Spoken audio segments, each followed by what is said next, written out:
Sydney Stephenson. And I'm Alex Attala. And this project is for our 12th grade AP Lit English project for Mr. Godsey. And we decided to do our project on happiness. While we were researching articles on happiness, we came across a book called The Happiness Project by Gretchen Rubin. Gretchen Rubin is an average woman living in New York City. She has a husband, she has kids, she's living the life she wants to live. But one afternoon she had an epiphany that the days are long but the years are short. And that time is passing her by and she's not focusing enough on the things that really matter.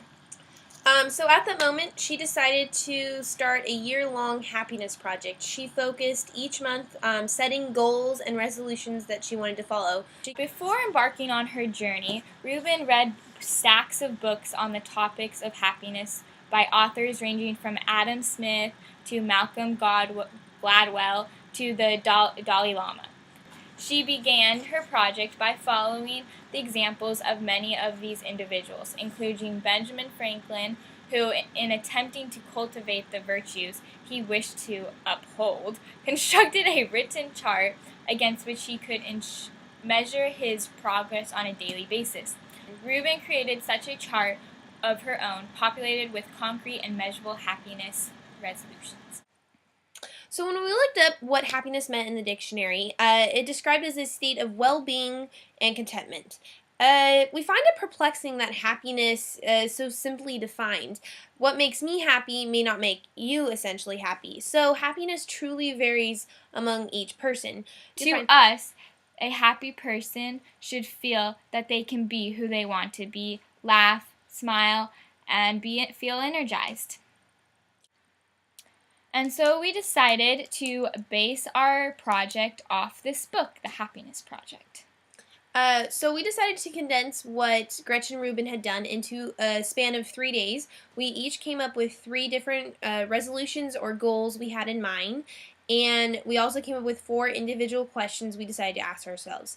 In our experiment, we wanted to see if it is possible to actually change your daily habits to make yourselves happier, as Gretchen did.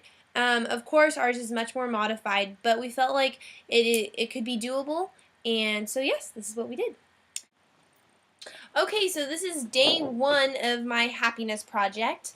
The 3 resolutions I decided to focus on was absolutely no fighting with any of my family members, make an active commitment to participate in class activities with a positive outlook, and read 30 minutes every night before I go to sleep.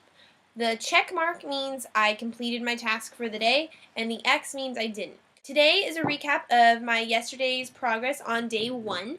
I unfortunately did not meet my expectation of not fighting with my siblings, but I did make an active commitment to participate in class activities, and I was able to read 30 minutes every night before I go to sleep. So overall, I had a 2/3 day of completing my goals, which I felt is a good start. The 4 questions I said I had to ask myself was, did I feel like I was in a better mood? Was I conscious about my personal goals? Did I feel energized? And did I act at being happier? I said yes to all the following questions except energized. While I did feel more positive and I feel like I was more conscious about my goals, I did not feel really energized, really focused. So I think tomorrow I need to work on making sure my confidence level and my happiness meter is up. This is my happiness project. So the 3 things I worked on was no fighting with my family, which Alex did also, exercising every day, and then go to sleep before 11 o'clock at night. So yesterday was day 1. So as you can see, I did not fight with my family at all, which is good.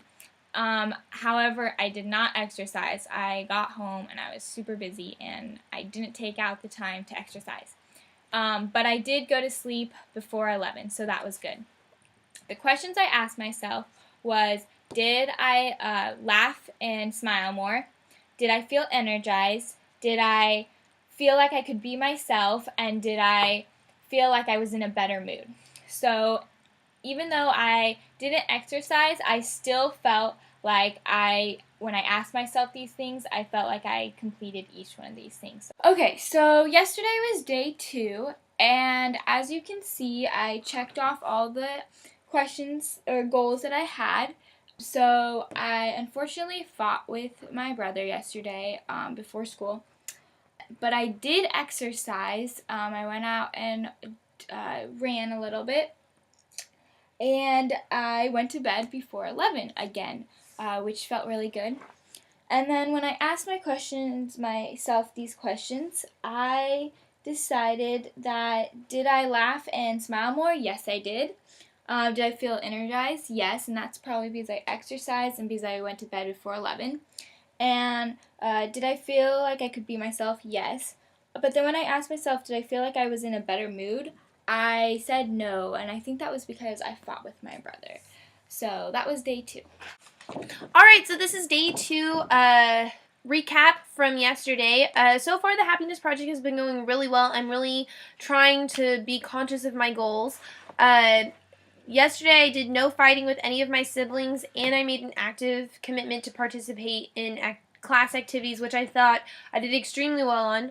Unfortunately, I did not get to finish reading a full 30 minutes. I ended up falling asleep earlier than I expected, so I'm going to have to work on that. Did I feel more energized? I said no. I need to work on making sure I get all of my goals completed. I think that will have a more long-term effect on my happiness. But I did say yes to all the other questions. So day 3 was yesterday, our last day of our resolutions. So since it was the last day, I tried extremely hard to pass all my goals. And as you can see, I successfully passed all of them. I didn't fight with my family. I exercised, I played some soccer, and I went to bed before 11. And so the effects of succeeding in all my goals was that I said yes to all the questions I asked myself. I smiled and laughed more.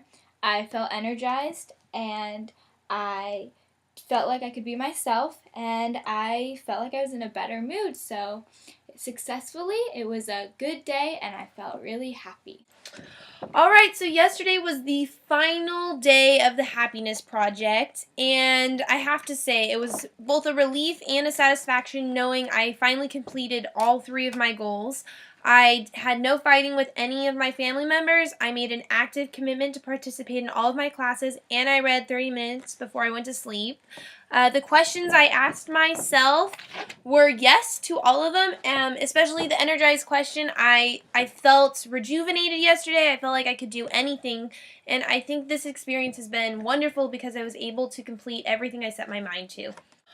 All right, we've come to the conclusion. Our 3-day project is over. We asked ourselves questions. We came up with resolutions. We did a lot in 3 days. But I think our main focus was, did we feel happier? In essence, yes. I was more conscious about my goals. I made an effort to work on the effects. And I think overall I did feel a change in my happiness. What about you, Sid? Yeah, I felt a lot happier after working on and being aware of what things make me happy. I think what we both would have changed, though, is making it more of a long-term thing. Our goal in this project was to see if Gretchen Rubin's idea would work in a short-term project. While hers spanned for a course of a year, ours spanned 3 days. And while we did feel more aware of our goals and were happier, I think we could have reached a step further. And so I think her project definitely works on the month-by-month scale rather than just weekly. Yeah. Also, another thing I realized while doing this project was that by changing daily habits like not fighting with family members, exercising more, going to bed early, reading could make you happier in the long term. I mean, we only did it 3 days, but what would that do if we kept doing it month after month after month? For me, I would probably be 10 times happier. Another main focus in this project that we really liked is the fact that we read a novel. There's so many novels we read throughout high school, and they always give morals, but I think I really connected with this one, and I think Sydney can agree that giving examples like Gretchen did and being able to follow them really helped. So we liked that we could take ideas out of a specific novel that gave us pretty much instructions on how to do it, and how basically to make our own project. Yeah, exactly. How to make our own project and be successful at it. Gretchen Rubin has a number of tools, and with her research and information, I think we felt a greater sense of a connection to literature because we were able to apply what she was teaching into our everyday life. Mm-hmm. By focusing on what you love to do and utilizing that, I think that is what Gretchen Rubin is getting at. Her message is loud and clear. If you spend the days wallowing on, negative things and other activities you wish you had been doing, you're going to waste away what you have in life. It's important to just go day by day and maybe set things in the long term, but actually accomplish things on a smaller level. The end. Be happy.